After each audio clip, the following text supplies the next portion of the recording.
जीवन ही अपने आप में अपूर्व है, फिर मनुष्य जीवन तो और भी अपूर्व, क्योंकि वृक्ष यद्यपि जीवित है पर बड़े संकीर्ण अर्थों में, और पक्षी भी जीवित हैं थोड़े वृक्ष से ज्यादा, लेकिन फिर भी बड़ी सीमा है। पशु भी जीवित हैं पक्षियों से शायद थोड़े ज्यादा, लेकिन फिर भी बड़ी सीमा है। मनुष्य इस पृथ्वी पर सबसे ज्यादा संभावनाओं को लेकर पैदा होता है। मनुष्य इस जगत में सबसे बड़े फूलों के बीज लेकर पैदा होता है, इसलिए मनुष्य जीवन की महिमा गाई है। चौराहा है मनुष्य का जीवन, वहां से रास्ते चुने जा सकते, वहां से नरक का रास्ता भी चुना जा सकता है और स्वर्ग का भी, और रास्ते पास पास हैं। एक ज़ेन फकीर के पास जापान का सम्राट मिलने गया था। सम्राट की अकड़, झुका भी तो भी झुका नहीं, औपचारिक था झुकना। फकीर से कहा मिलने आया हूं, सिर्फ एक ही प्रश्न पूछना चाहता हूं। वही प्रश्न मुझे मथे डालता है। बहुतों से पूछा है, उत्तर संतुष्ट करे कोई ऐसा मिला नहीं। आपकी बड़ी खबर सुनी कि आपके भीतर का दिया जल गया है, आप निश्चित ही आशा लेकर आया हूं कि मुझे तृप्त कर देंगे। फकीर ने कहा व्यर्थ की बातें छोड़ो, प्रश्न को सीधा रखो, दरबारी औपचारिकता छोड़ो, सीधी सीधी बात करो, नगद। सम्राट थोड़ा चौंका, ऐसा तो कोई उससे कभी बोला नहीं था, थोड़ा अपमानित भी हुआ, लेकिन बात तो सच थी। फकीर ठीक ही कह रहा था कि व्यर्थ की लंबाई में क्यों जाते हो, कान को इतना उल्टा क्यों पकड़ना, बात करो सीधी, क्या है प्रश्न तुम्हारा। सम्राट ने कहा प्रश्न मेरा यह है कि स्वर्ग क्या है और नरक क्या है। मैं बूढ़ा हो रहा हूं और यह प्रश्न मेरे ऊपर छाया रहता कि मृत्यु के बाद क्या होगा, स्वर्ग या नरक। फकीर के पास उसके शिष्य बैठे थे, उन्होंने कहा सुनो, इस बुद्धू की बातें सुनो। बुद्धू सम्राट को, और सम्राट से कहा कि कभी आईने में अपनी शक्ल देखी। ये शक्ल लेके और ऐसे प्रश्न पूछे जाते, और तुम अपने को सम्राट समझते हो।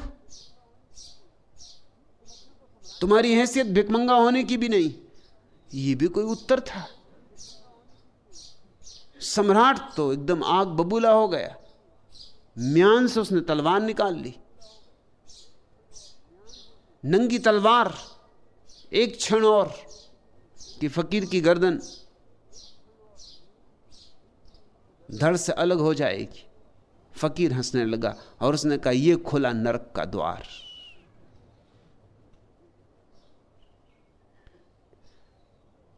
एक गहरी चोट, एक अस्तित्वगत उत्तर, यह खुला नरक का द्वार। समझा सम्राट, तत्क्षण तलवार म्यान में भीतर चली गई, फकीर के चरणों पर सिर रख दिया। उत्तर तो बहुतों ने दिए थे, शास्त्रीय उत्तर, मगर अस्तित्वगत उत्तर, ऐसा उत्तर कि प्राणों में चुभ जाए तीर की तरह, ऐसा स्पष्ट कर दे कोई कि कुछ और पूछने को शेष ना रह जाए। यह खुला नरक का द्वार। झुक गया फकीर के चरणों में। अब इस झुकने में औपचारिकता ना थी, दरबारीपन ना था, अब यह झुकना हार्दिक था। फकीर ने कहा और यह खुला स्वर्ग का द्वार। पूछना है कुछ और ध्यान रखो, स्वर्ग और नरक मरने के बाद नहीं, स्वर्ग और नरक जीने के ढंग है, शैलियां हैं। कोई चाहे यहीं स्वर्ग में रहे, कोई चाहे यहीं नरक में रहे, कोई चाहे सुबह स्वर्ग में रहे, सांझ नरक में रहे, कोई चाहे क्षण भर पहले स्वर्ग और क्षण भर बाद नरक। और ऐसा ही तुम्हारी जिंदगी में रोज घट रहा है। मनुष्य जीवन की महिमा है। इस सम्राट में क्या खूबी थी? बोध। ये बात किसी पशु और पक्षी को नहीं समझाई जा सकती थी, और जिन मनुष्यों को न समझाई जा सके, जानना कि वे केवल नाम मात्र को मनुष्य हैं, होंगे पशु पक्षी। ये सम्राट निश्चित मनुष्य रहा होगा। मनुष्य शब्द देखते हो, मनन से बना है, जिसमें मनन की क्षमता है।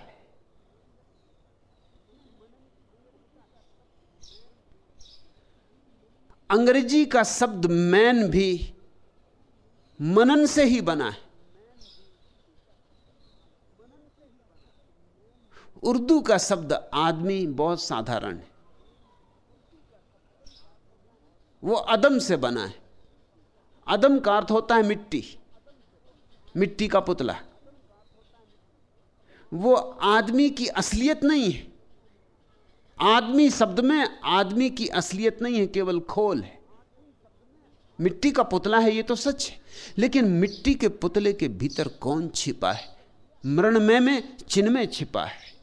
मिट्टी का दिया है माना, लेकिन जो ज्योति जल रही वो मिट्टी नहीं है।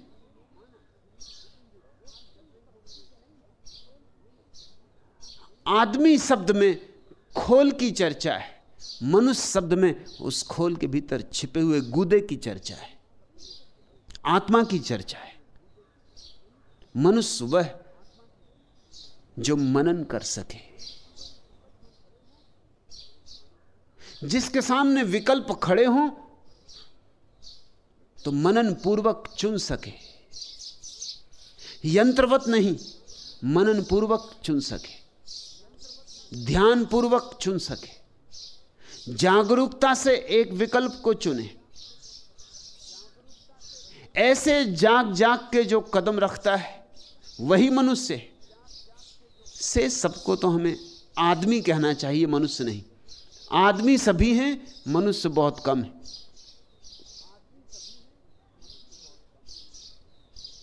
मनुष्य जीवन की महिमा है क्योंकि मनन की क्षमता है।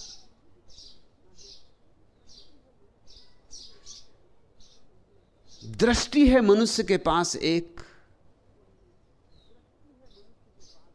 जो दृश्य को ही नहीं अदृश्य को भी देखने में समर्थ है। यह उसकी महिमा है।